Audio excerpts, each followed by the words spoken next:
Lifestyle Live. Come and see, you'll agree. There's a positive energy. Lifestyle Live. From the All Indiana Podcast Network, this is the Lifestyle Live Podcast. Faces you know and a team you can trust. Stories that form your heart. Lifestyle Live. Lifestyle Live. His name, Mr. Peace. His mission, to inspire young people everywhere. I'm Amber Hankins, and on this Lifestyle Live podcast episode, Kevin Szawala, a youth speaker from Metro Detroit, specializes in bullying prevention, diversity, student mental health, and suicide. He's also spoken at several Indianapolis-area private schools. Today, he speaks to me about the depth of his words, their meaning, and how one student told him, "If you weren't here today, Mr. Peace, I wouldn't be here tomorrow." This is the Lifestyle Live podcast on the All Indiana Podcast Network. Lifestyle Live. Lifestyle Live. Well, his name is Mr. Peace, and he comes with a message that so many students of all ages can relate to, and dare I say, adults as well, yes, because definitely. your message is of kindness, is of peace, and this is something that I don't care whatever age you are, we can all benefit from, we can all learn from as well. Definitely. You know, one of the biggest things I tell our youth and even adults, Yeah. like you said, is that, you know, all of us are true miracles. Yeah. Like the shirt that I wear for most of my assemblies, I talk about how we all have the lines on our hand, each of us, right? On our palms. We have at least one on each hand, but that letter M. Here's one of mine here. Yeah. And that M I say stands for miracle, right? Upside down, W for worthy. But so many students that I talk to, people in general, they have never been told that, or they've forgotten that. Yeah. And so if we can remind them, you know, of their worth, of their value, that they never have to be alone or go it alone, that there's always someone out there who cares Right. for them. That's the biggest thing I'm trying to get home to. Makes all the difference. So let's back it up just a little bit. Yeah. Sort of a motivational speaker. You are traveling to different schools, K through 12, right, across the country. Correct. Public and private. And since 2006 now, about 15 years, I've spoken now in 20 states Wow. to over 1,000 schools to over 1 million students. And, you know, I go where I'm called. You know, I just want to serve. I want to, you know, give back that love that so many of them really haven't had that. And so if I can just, you know, be that light to their heart, that's what I'm here for. Let's talk stories. I kind of want to dive in a little deep because I say that you come with a message because it really is something that's so important. I think especially in today's day and age with COVID, with the mental health crisis sort of on the rise. I mean, kids need this message more than ever, especially if they don't always have it coming from home. Well, sure. And, you know, we always hear the phrase, kids are cruel, people are cruel, but I say, no, they're not, that we're all just mirrors.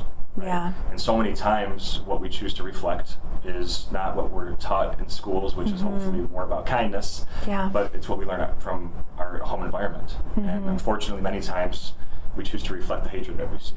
Yeah. And so, yes, with COVID, with the pandemic, the virtual learning, the stress levels are through the roof for so many families, and a lot of times, unfortunately, parents maybe don't have the same tools as even their children do. They're kind of taking that, you know, anger out on them. Yeah. And now these students are just basically mimicking what they see. Yeah. And it, you know, doesn't make it right, but if you come from that space of understanding, then you know how to maybe approach it and kind of hit them at the heart level. I want to get to the personal stories as well, because even though that's tough to hear, I think it's really important because, I mean, you literally have students coming up to you in tears and opening their hearts and sharing their stories and letting you know just how much they needed to hear from you. I mean, I've had students come up to me, you know, I would say tears are the sweat of our strength. Yeah. Start feeling and feeling again, so I'm, you know, really proud of them when they start to feel. But, you know, students that say, Mr. Peace, you know, this, you forgot that the M also stands for mistake. And someone in their life who they loved told them that lie, and they believed it. I've had students that have written that on a piece of paper and showed it to me and say, I look at this once a day to remind myself who I am, and these are second graders. Right? What? You know, I had a student named Kaiden in 6th grade come up to me after a talk down in Texas with a walking stick. She was blind, legally blind, and said, Mr. Peace, can you trace my M? Because she's never you know, she can't really see her hands. She's that blind. And so I did with my finger on her palm, and she looked at me and said, Mr. Peace, that's the first time in my life that I've ever felt like a miracle. Oh my gosh. So, you know, I get those on a daily basis, just students that, you know, for whatever reason have just really have this, you know, this pain in their heart. Yeah. But like I always talk about too, you know, the big reason that people do bully themselves or others is that hurt people. Yeah. But if we can let that love and kindness come in to help heal our heart, we can turn that hurt people who hurt people into healed people who heal people. And my hope through all of that too is you say hurt people. Yeah. And if you're on the receiving end of that, a lot of times that's hard to understand, because all you feel is the brunt of their words, of their actions. But I'm hoping those hurt people listening to you perhaps come out changed. Yeah, you know, it's inspiring to me to see that sometimes I only have 35 or 40 minutes with a school, right? Yeah. With the students in an audience. But yet, within that 40-minute time frame, you know, I asked the question, how many of you basically, if something I shared today touched your heart, can you raise your hand? Yeah. And then every hand goes up. And so it's like, if something did touch their heart, they have a big heart. Yeah. And now it's up to them to go and decide or choose how they want to treat others going forward, right? That they have this choice, even at a young age, to know this life lesson is just huge to understand that. You said something when we were chatting on Lifestyle Live on the actual show that really stuck with me, that one of the students told you, Mr. Peace, if you weren't here today, I wouldn't be here tomorrow. Yeah. You know, there's times I get self-doubts. I left corporate America years ago to pursue this. I left the comfortable job in the auto industry, and there's times that you know, I've struggled. Yeah. You know, financially, spiritually, just a lot of things. You know, self-doubt. Myself, I get that too. Right, we're human. Right. But every now and then, you know, I just get like a message on Instagram or a comment on YouTube, and it's a student that I spoke to 4 years ago, and they reach out and say, you know, what you said that day saved my life. Yeah. You know, that you being here, I finally have a renewed passion for life. And, you know, thank you for the work that you do. I'm an Oakland County resident of Michigan, and we had the Oxford shooting. And some students that I spoke to back when they were in middle school that were now at the high school messaged me that same afternoon and said, I made it out alive, Mr. Peace, and your words are still ringing true today. I think what's tough is, as people, you know, whatever type of family you're in, I think we automatically assume that so many people have the same type of family structure, if our structure is good, have the same type of support system. We are all kind of created equal that way, and the truth is, we're not. I mean, we all come from different backgrounds, and you also mentioned something saying that people just need to feel as if they're not alone, that somebody cares, that somebody is listening, and I think that truly can make all the difference. Sure. And somebody's outlook on themselves. Well, you and I just talked about that in the hallway earlier, that basically, you know, family isn't just blood, right? Yeah. That you want to have them in your corner, the people that you love the most and care for the most, but a best friend, you know, that sees you for who you are, just having one is worth everything. Yeah. And for these students to know that not every opinion matters, right? that basically what matters is what they believe, is huge, because they're getting their self-worth from their cell phone, you know, from the number of friends and followers. And it's crazy to me that, you know, we have so many friends and followers on social media, yet we still feel so alone. So alone. Isn't that crazy? Oh, yeah. I mean, we dive into that very quickly, because I can't imagine, Mr. Peace, being even a middle schooler. I was about to say high school, but I mean, it's that tween teenage in this type of societal influence to where you do feel measured by the number of likes, the number of followers, but yet you're at home feeling so alone. Right. And, you know, I do a parent program also on cyberbullying and social media in addition to my school assemblies. Yeah. And, you know, I tell them that sometimes I'm speaking in front of 1,000 students at once, like in a gym or auditorium, and I ask the question, how many of you have ever felt alone?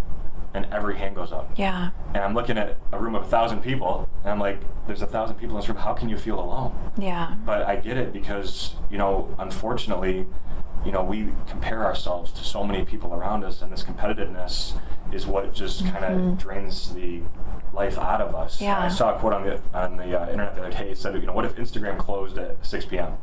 What if Facebook shut down at 6 p.m.? What if, TikTok, all these other ones just stopped, like they closed like they do for any business? Yeah. And we could actually take time to want to connect, to want to reach out. There was a study just done by the Common Sense Education Organization, and they basically interviewed and surveyed these teens and tweens, and they said that as a result of this pandemic, they are craving in-person connections more than ever. Yeah. Right? And they're grateful for the family time that a lot of them have had more of that being home with them. But to understand that we need those heart-to-heart relationships is huge. And sometimes I don't think, even as adults, that we do understand how important that is. And that's why I say, at the beginning of this interview, that message, it resonates with us. I mean, I'm 39, I'm almost 40 years old, and I still feel at times to where I need advice from somebody like you, because I've gone through things myself to where, how can people act like that? Like, do they have any idea how hurtful that is? How hurt I feel? Right. I'm still dealing with that as an adult. It's almost like this life management, because you can't change other people, but I guess it's how you react to it. I have a friend, she's 102, and I was at her birthday party and eating some great cake, but she basically said her most painful memory was back in 4th grade, over 90 years ago. Wow. It was like it happened yesterday. She was in the front of the class giving a presentation, and a boy came up from behind her, put her down because of her weight, right? Because she was heavier than her classmates. Yeah. And that one defining moment stuck with her until about age 40, when she finally forgave him in her heart to pursue becoming a youth worker to help other students who felt like she felt. She became healed to heal other people. But there's teachers, counselors, that'll interrupt my assembly sometimes, and they'll say, I'm sorry, but I have to share something with everybody here. Yeah. My most painful memory was back in 2nd grade when a teacher brought me in front of class and said, we have to teach Elizabeth to do math because she's too dumb to do it herself. Oh my gosh. I have and that's an educator. Well, right. And that's a teacher. A lot of them, fortunately, now that's become their fuel to their fire to become that 2nd grade teacher themselves, so it doesn't happen to their students. That is such a great takeaway. Yeah. Because I've worked, you've had teachers, but you grow up and then you have bosses. Oh, yeah. You have managers, you have coworkers, and people that you think are supposed to lead and set an example, and they don't. But I think the takeaway is to learn what they didn't do correctly, or what you feel in your heart they didn't do correctly, and make sure that you give to others what you didn't feel yourself. Yeah, and I think the biggest takeaway too is that these teachers, these educators, they understand, great ones, that they have to reach these students at the heart level. Yeah. Because they're coming to school with their balloons like ready to explode, so many of them. Yeah. They got all this weight and pressure from home and what's going on with the pandemic, like you mentioned earlier. And if we don't hit them right there and actually show them we care, then they aren't going to care what we have to say. Yeah. Right? I've had principals come up to me and they say, students crying because there's drug abuse at home, and she's witnessing all this terrible, all these terrible things. And some of them will come up to me and say, well, now their whole day's shot because they're crying. And I'm like, and they're like, how are they going to learn math now? And I said, do you think they were going to learn math before I came? Yeah. When they had all this going on inside? I said, we have to reach them there, and it's the need is greater than it ever has been. And especially at school, because I feel like a lot of times with these kids, if they don't have that quote unquote home life that you think is normal or what they should have, school is like their safe place. It's their escape, and they need that. I think now more than ever. Yeah, and I tell them when I speak to them at these assemblies, I don't come pretending to know what goes on behind closed doors. I don't. Yeah. I just come with an open heart, hoping to touch a small piece of yours, right? And if I'm able to do that, then that's the greatest gift that we can give them, is that all of a sudden they know that no matter what happens, no matter what they're going to go through, they can basically still choose kindness, still choose love, that sometimes the storms have to happen for the rainbows to appear. Yeah. Right? I think it's a beautiful thing, though, with what you're doing, because for you, it might be, I had this talk on a Tuesday, and I have this talk on a Wednesday, but the impact you have on these students, literally, I feel like is something that could last a lifetime and change the entire course and trajectory of where they go in life, how they act, how they treat people, and ultimately who they become. Well, yeah, and I've had some students, that they message me right away, like, this changed my life forever. I'm not being over dramatic, Mr. Peace, like, I'm choosing kindness from here on out. Yeah. And there's other students that are talking during the entire assembly, and you think they don't hear a single word. Right. But then 6 months later, I get an email saying, Mr. Peace, you might not remember me, but I was talking right in the front row, and of course I do remember them. Yeah. Because I was that class clown that did a lot of that because I felt empty and alone inside. Well, it's that defense mechanism too, right? I don't care what he's saying, sure. but yeah, you still kind of, a little bit, you have that ear. And then eventually they say, hey, you might not think I heard a word, but I heard every word. And at that time, you talked about painful memories in our life, and I hadn't really had one until last night when my best friend overdosed. And all of a sudden, now they're scrambling. Now they're looking for answers, for hope. And so I always say that, at a minimum, the seed has been planted, right? Yeah. Whether or not they're ready to receive it at that moment, that's up to them and up to their life and their experiences. But if we can at least just go with that mentality, like I do at every talk, like I'm going to give it my all, because this might be the last time I ever see these people in my life. Right. And this might be the last day I ever get to speak. So we don't know, there's no guarantees. And so if I can have that approach every time I speak, that I'm giving all that I have. Sometimes the only thing people remember you for is your heart. Yeah. And that goes back to that saying that they don't always remember what you said, but people remember how you made them feel. Oh, sure. And I feel like that is everything. Again, at any age, I feel like we could all benefit from that. But it also does remind me that to not judge people just on what you see, because we are all walking our own paths, but also carrying a burden that perhaps not everybody knows about, because we project this outside appearance of everything is great and wonderful and I've got this and that. And then, I hear of like the former, I believe it was Miss Universe or Miss USA, who just committed suicide. And that, to me, is so heartbreaking, because I'm very familiar with that world, and I look at her and I'm like, wait, what? You're beautiful. You had everything going for you. I mean, you're a host with Extra TV. Obviously, you're in the pageant system. You're beautiful. You're successful. But you don't always know what they're dealing with underneath all of that. And I always say, too, suicide's not about wanting to die. It's about not wanting to deal with that pain anymore. Yeah. Right? That escape, I guess. Right. And it's just that self-hatred and non-love has gotten so high that, unfortunately, when it finally spills over, maybe onto ourselves with the self-harm, or like we're seeing too often in the news, how we treat others poorly. But I guess, my whole take is that if we can take a little bit of time to kind of assess the situation and realize that it's a temporary pain, right? That it will pass. We don't go towards that permanent solution right away. But again, unfortunately, with how inundated our youth are becoming with the instant culture and the multitasking, alternating attention is just going through the roof. Right? They're just so spread so thin, and 6-second videos, that what we're seeing is that somebody punches them, they're going to punch right back.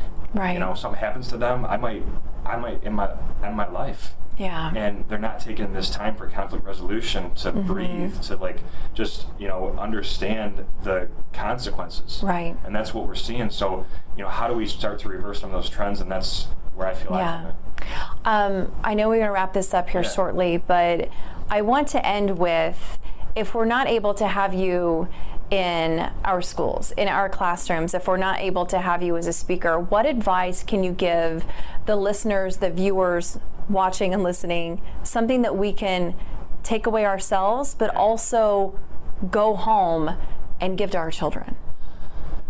Well, the biggest thing is time, right? That's the one commodity that we don't have enough of, and that we wish we had more of. So I always say, for parents, guardians, just to get as vulnerable as possible, right? Because again, your children, they aren't going to really, care what you have to say until they know that you're vested in their well-being. And, if I can't come virtually, if I can't come in person, there's videos online that I have created, to try to motivate people. They can definitely search Mr. Peace on all the social media platforms, hopefully find some inspiration that way.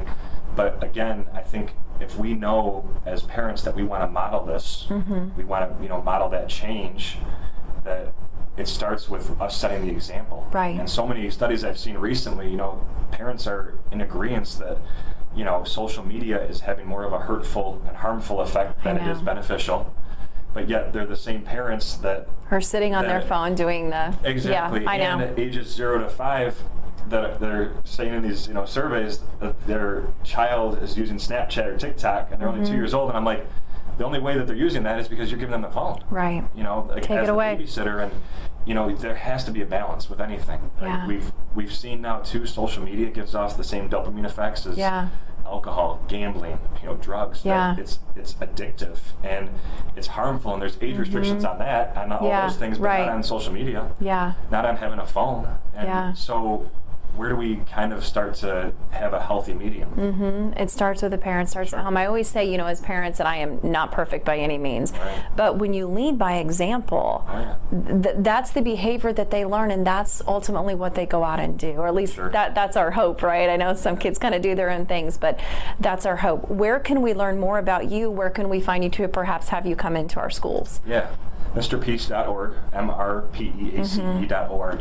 All my information's there. You can book an assembly. You can watch some inspirational videos. You can follow all the social media platforms. Everything's on that website. I would love to connect with whoever wants to come and bring me to share my heart with the students, because right now this message is, again, it's beyond needed. It is. What we're seeing with the need for bullying prevention, suicide awareness, diversity and inclusion, teen mental health. That's what I specialize in, and I would love to explore that opportunity with any school. There are so many different ways we could go with this, and we could branch off even more into different side notes of it and talk about it, but we truly appreciate your time. I feel like I've kept you long enough, but thank you so much for sticking around. Thank you for what you're doing and for seeing the importance of how your words, your message, your one day at their school can truly change a person's life. It is everything. So thank you so much. We hope this conversation at the end of the day, you guys, if anything, it has brought you your own sense of peace. From the All Indiana Podcast Network, this is the Lifestyle Live Podcast. Thank you for listening. Be sure to like, follow, and subscribe to this podcast wherever you get your podcasts. And connect for even more on Facebook and at lifestylelive.tv.